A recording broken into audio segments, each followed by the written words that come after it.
ওরে বাপরে বাপ, ওরে বাপরে বাপ, কেমন হইলো, কেমন হইলো, এটা কেমন করে হইলো?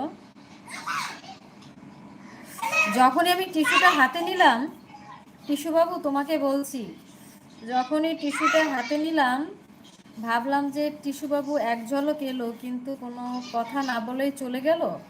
আর সেই মুহূর্তেই তুমি নক করলা কিভাবে? অনেকদিন বাঁচবা আর কি, বেঁচে থাকো।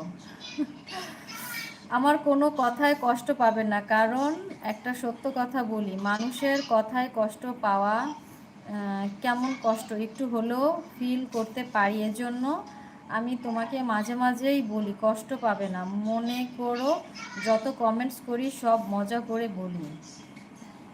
আমি তো কষ্ট পাই নাই, তাহলে এত বড় লম্বা লাইন লেখার কি দরকার ছিল? তোমার ফেসবুক এখনও শো করে না কেন?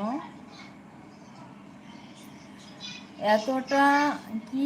এটা কি হলো মন? এটা হলো মন? ও আচ্ছা, যখনই টিস্যুটা নিলাম তোমার কথা